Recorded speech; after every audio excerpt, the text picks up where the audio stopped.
नमस्कार दोस्तों, आज हम बात करेंगे आरएचएस बीएससी नर्सिंग के टॉप 25 क्वेश्चन जो कल के एग्जाम में आपको देखने को मिल सकते हैं। इसमें नंबर 1 पे अपना क्वेश्चन आता है, निम्नलिखित में से किस कोशिकांग को आत्मघाती थैली कहा जाता है। तो भाई साहब, निम्नलिखित में से किस कोशिकांग को आत्मघाती थैली कहा जाता है, तो अपना लाइसोसोम को आत्मघाती थैली कहा जाता है। इसके अलावा हम बात करें तो राइबोसोम की खोज पैलेट ने की थी, इस कारण से पैलेट पार्टिकल कहते हैं। राइबोसोम सबसे छोटा कोशिकांग होता है, यूकेट कोशिका में प्रोकैरियोट कोशिका दोनों में पाया जाता है। यूकेट कोशिका में अपना 17 सॉरी यूकेट कोशिका में अपना 80s प्रकार राइबोसोम होता है, 17s प्रकार का राइबोसोम दोनों प्रकार का होता है। जबकि ना प्रोकैरियोटिक कोशिका होती है, इसमें 17s प्रकार का राइबोसोम क्या होता है, पाया जाता है।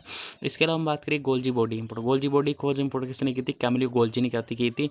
और गोल्जी बॉडी का प्रमुख कार्य क्या होता है, स्त्रावण करना होता है। इसके अलावा अंतःप्रदेश जाल का खोज किसने की थी, पोर्टल ने की थी।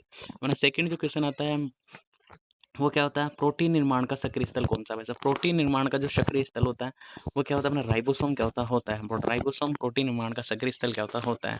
और राइबोसोम को हम क्या बोलते हैं, कोशिका के भीतर कोशिकांग भी क्या होते बोलते हैं, क्योंकि ये क्या करता है, प्रोटीन संश्लेषण करता है। यूकेरियोट कोशिका में प्रोकैरियोट कोशिका दोनों में समान रूप से क्या होता है, पाया जाता है। उसके बाद थर्ड क्वेश्चन अपना कौन सा होता है, पादप कोशिका भित्ति मुख्य रूप से किसकी बनी होती है। जो पादपों की जो कोशिका भित्ति होती है वो किससे बनी होती है, पादपों की जो कोशिका भित्ति होती है सेलुलोज की क्या होती है, बनी होती है।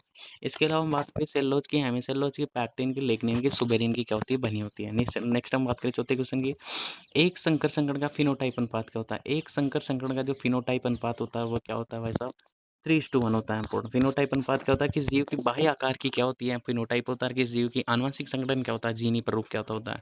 एक संकर संगठन क्या होता है, इसमें एक लक्षण की वंशागति का अध्ययन किया जाता है। जैसे मेंडल ने अपने प्रयोग में एक संकर संगठन में एक लक्षण लिया था, वो तनी की ऊंचाई ली थी। इसमें तनी की ऊंचाई कैसे थी, लंबा था, बोना था। जिसमें लंबा क्या था, प्रभावित था, और मतलब अपना बोना था, वह अप्रभावित था। उसके बाद पांचवें क्वेश्चन की हम बात करें तो गुणसूत्रों का निर्माण किन पदार्थों से होता है। गुणसूत्रों का निर्माण डीएनए और स्ट्रॉन्ग प्रोटीन से होता है। इसके अलावा बात करें अपना छठा क्वेश्चन, अपना ह्यूमन फिजियोलॉजी की हम बात करें तो रक्त का थक्का जमने में कौन सा विटामिन सहायक होता है। रक्त का थक्का जमने में जो आयन काम करता है वो कौन सा काम करता है, आयन तो अपना कैल्शियम काम करता है। इसके अलावा बात करें विटामिन कौन सा काम करता है, तो विटामिन के क्या करता है, काम करता है। विटामिन कौन सा काम करता है, विटामिन के क्या करता है, काम करता है। उसके बाद छठे के सातवें क्वेश्चन की हम बात करें तो मानव शरीर की सबसे बड़ी ग्रंथि कौन सी है। मानव शरीर की सबसे बड़ी ग्रंथि होती है अपनी लिवर ग्रंथि है। इसके अलावा बात करें लीवर का जो भार होता है 1.2 से 1.5 किलोग्राम क्या होता है।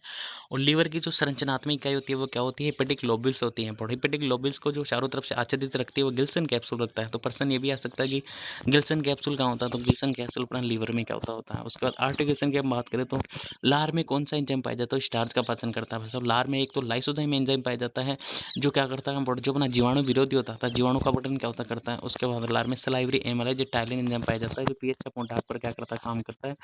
और लार में 30% और लार में जो लार मुग्गा में होती है, मुग्गा में लगभग 30% स्टार्च कार्बोहाइड्रेट का पाचन होता है। तो पाचन की शुरुआत आपसे पूछे तो मुग्गा में पाचन की शुरुआत होती है। इंपॉर्टेंट प्रोटीन का जो पाचन होता है वो कहाँ होता है, प्रोटीन का पाचन होता है मुख्यतः आमाशय में क्या होता है। उसका 9वें क्वेश्चन की हम बात करें तो मानव हृदय में कुल कितने कक्ष होते हैं। मानव हृदय में कुल 4 कक्ष क्या होते हैं। इसमें 2 आलिंद होते हैं, 2 नीले क्या होते हैं। और मनुष्य में पूर्ण दोहरा परिश्रम तंत्र क्या होता है, पाया जाता है। मनुष्य में शुद्ध एवं अशुद्ध रुधिर जो होते हैं वह मिक्स क्या होते हैं, नहीं होते हैं। इंपॉर्टेंट अलग अलग क्या होते रहते हैं। जैसे जो धमनियाँ होती हैं शुद्ध रुधिर को इंपॉर्टेंट क्या करती है, इंपॉर्टेंट है जो धमनियाँ होती है शुद्ध रुधिर को हृदय से दूर लेके जाती हैं।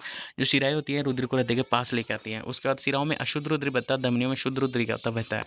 उसके बाद हम बात करें तो धमनियाँ इनकी भित्ति जो होती है मोटी इलास्टिक होती है, और शिराओं की भित्ति क्या होती है, इंपॉर्टेंट पतली होती है।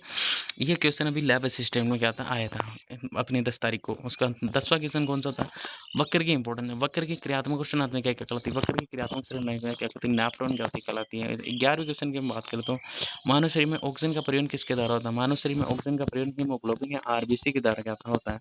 उसके बाद 12वें क्वेश्चन की हम बात करें तो पौधों में जल एवं खनिजों का संवहन किस ऊतक द्वारा होता है। पौधों में जल एवं खनिजों का जो परिवहन होता है वो जाइलम द्वारा होता है। और खाद्य पदार्थों का परिवहन फ्लोएम फ्लोएम के द्वारा क्या होता है। फ्लोएम भी कौन से माध्यम से करता है, फ्लोएम अपना इंपॉर्टेंट फ्लोएम रस के माध्यम से करता है, जिसमें सुक्रोज प्लस जल होता है। क्या होता है, सुक्रोज प्लस जल होता है।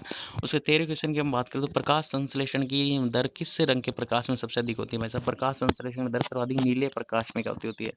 नीले प्रकाश में सर्वाधिक प्रकाश संश्लेषण की दर होती है। जो अपना मुख्य प्रकाश संश्लेषी वर्णक होता है विटामिन एम सॉरी जो मुख्य प्रकाश संश्लेषी वर्णक होता है क्लोरोफिल ए होता है। जो सहायक प्रकाश संश्लेषी वर्णक होते हैं इसमें क्लोरोफिल बी होता है, ज़ैंथोफिल होता है, कैटनोट्स होता है। जो मुख्य प्रकाश संश्लेषी वर्णक होता है मुख्यतः इम्पोर्ट क्या करता है, इम्पोर्ट नीले और लाल प्रकाश का अवशोषण करता है। इस कारण सर्वाधिक प्रकाश संश्लेषण की प्रक्रिया नीले और लाल प्रकाश में करती होती है। इसके बाद हम चले तो 14वें क्वेश्चन की हम बात करते हैं, निम्नलिखित में कौन सा एक पादप हार्मोन जो फलों को पकाने में काम करता है। फलों को पकाने में कौन सा काम करता है, इथिलीन क्या करता है, काम क्या होता करता है। और इसका जो कमर्शियल उत्पादक होता है इथेनॉल होता है। इथिलीन का जो प्रमुख जो कार्य होता है वो क्या होता है, ये इम्पोर्ट खीरे में मादा पुष्पन क्रिया का प्रेरण करता है। जलमग्न चावल में पेटियोल वृद्धि का प्रेरण करता है। इसके साथ ही इसका कमर्शियल उत्पादक क्या होता है, इथेनॉल क्या होता है। और इथिलीन जो अपना हार्मोन होता है इम्पोर्ट वह मिथ्योनिन अमीनो से क्या होता है, विघटित होता है। कौन से हार्मोन से विघटित होता है, मिथ्योनिन अमीनो से विघटित होता है। इसे ऑक्सीजन की हम बात करें तो ऑक्सीजन अपना इंपॉर्टेंट, ऑक्सीजन अपना जिंक Zn2+ और ट्रिप्टोफैन अमीनो से विघटित होता है। ऑक्सीजन जिब्रेलिन की हम बात करें तो सबसे कॉमन प्रकार का जिब्रेलिन Ga3 होता है। इथिलीन की हम बात करें, इथिलीन मिथ्योनिन अमीनो से विघटित होता है। जो अपना साइटोकाइनिन होता है, जो अपना साइटोकाइनिन होता है वह अपना एडेनिन नाइट्रोजन क्षारक से आता विघटित होता है। एडेनिन नाइट्रोजन क्षारक से आता विघटित होता है। उसके बाद हम 15 क्वेश्चन की बात करें तो पादविजित का उभयचर किसे कहते हैं, इंपॉर्टेंट है। पादविजित का उभयचर ब्राइफाइट को पादविजित का उभयचर कहा जाता है क्योंकि इनको निस्सन के लिए क्या होती है, जल की आवश्यकता क्या होती है। आपको ऐसे पूछे कि इंपॉर्टेंट पहले ऐसे पादप जिनमें इंपॉर्टेंट पूर्ण रूप से जड़ तना पत्ती आदि विकसित होते हैं, और पहले ऐसे पादप जिनमें बीज निर्माण की प्रवृत्ति देखी गई थी तो वो कौन से पादप थे, वो टेरिडोफाइट्स पादप थे। वो टेरिडोफाइट पादपों की जो मुख्य अवस्था होती है द्विगुणित बीजाणुद्भिद होती है। और हम बात करें ब्राइफाइट पादपों की जो मुख्य अवस्था होती है अगुणित युग्मोद्भिद क्या होती है। और टेरिडोफाइट पादपों में जो इंपॉर्टेंट अपनी अगुणित युग्मोद्भिद होती है वह द्विगुणित बीजाणुद्भिद पर निर्भर करती नहीं करती। इनमें स्पष्ट पीढ़ी का अंतरण क्या होता पाया जाता है टेरिडोफाइट पादपों में। जो कि ब्राइफाइट पादपों में जो अपने द्विगुणित बीजाणुद्भिद होती है वह पोषण में आवश्यक तो अगुणित युग्मोद्भिद क्या करती है, निर्भर क्या करती है। उसमें 16 क्वेश्चन की हम बात करें तो पेनिसिलिन नामक प्रथम प्रतिजैविक की खोज किसने की थी, भाषा अलेक्जेंडर फ्लेमिंग ने पेनिसिलिन नोटेटम नामक कोक से क्या की थी, इंपॉर्टेंट पेनिसिलिन नामक एंटीबॉडी क्या थी, खोज क्या थी की थी। इसके अलावा लुइस पास्चर ने क्या किया था, लुइस पास्चर ने रेबीज का टीका क्या था बनाया था। एडवर्ड जेनर ने क्या किया था, एडवर्ड जेनर ने क्या किया था अपना इंपॉर्टेंट, एडवर्ड जेनर को फादर ऑफ वैक्सीनेशन कहते हैं क्योंकि इन्होंने इंपॉर्टेंट सबसे पहले वैक्सीन बनाई थी स्मॉल पॉक्स की जिसे हम चेचक बोलते हैं। उसके बाद हम 17 क्वेश्चन की बात करते हैं, मलेरिया रोग किस परजीवी कारण होता है। मलेरिया रोग का जो रोगजनक होता है प्लाज्मोडियम होता है, और सबसे खतरनाक प्रकार का जो मलेरिया होता है वो प्लाज्मोडियम फैल्सिपुरम के द्वारा कहता होता है। इसके साथ ही हम बात करें इंपॉर्टेंट मलेरिया का जो रोग वाहक होता है मादा एनाफ्लीज मच्छर होता है। मलेरिया एक मनुष्य में जो संक्रमण अवस्था होती है वह स्पोरोजोइट अवस्था क्या होती है। इसके अलावा ट्रिपेनोसोमा गैम्बियंस के द्वारा निद्रा रोग होता है इंपॉर्टेंट, ये प्रोटोजोआ जनित रोग है।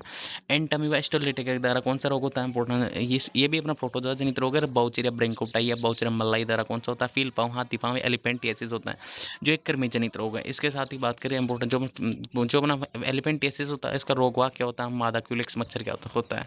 उसके बाद हम बात करें 18 क्वेश्चन की बात करें तो बीसी का टीका किस रोग के बचाव के लिए लगाया जाता है। बीसीजी इंपोर्ट, बीसी का टीका ना टीबी रोग के निदान के लिए लगाया जाता है।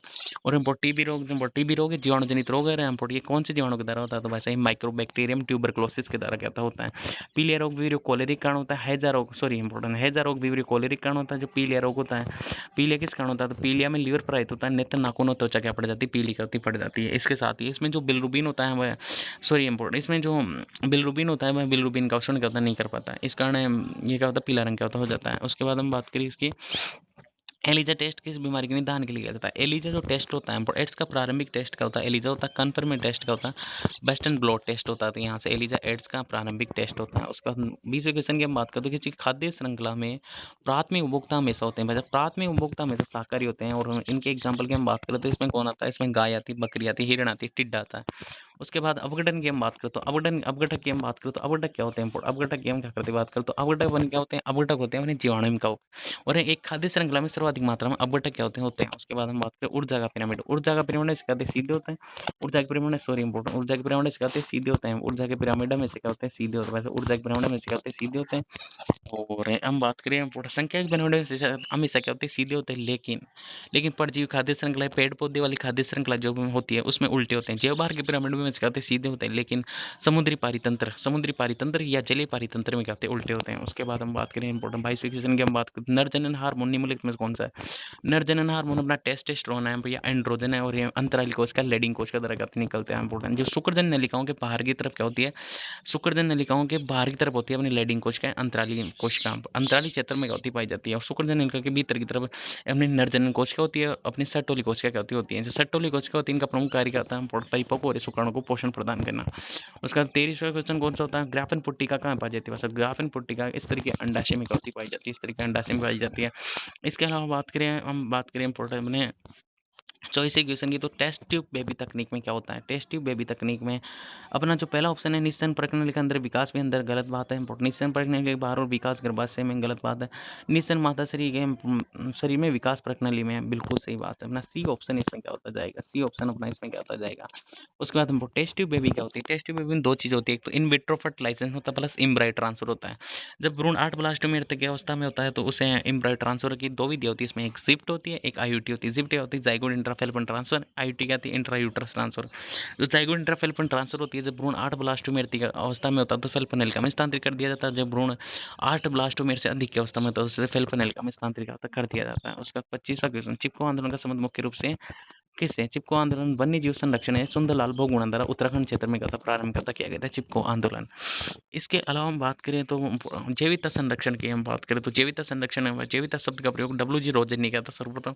जैविकता वर्ष 2010 में को था मनाया जाता है। जैविकता संरक्षण अधिनियम 2002 में क्या था? आया था। इसके साथ ही हम बात करें जैविकता को, जैविकता के संरक्षण की दो विधि होती है। एक तो क्या होती है? एक तो अपनी सविस्थानीय संरक्षण होती है, एक क्या होती है? बहिस्थानीय संरक्षण होती है। इन सीट होती है, एक्स सीट होती है।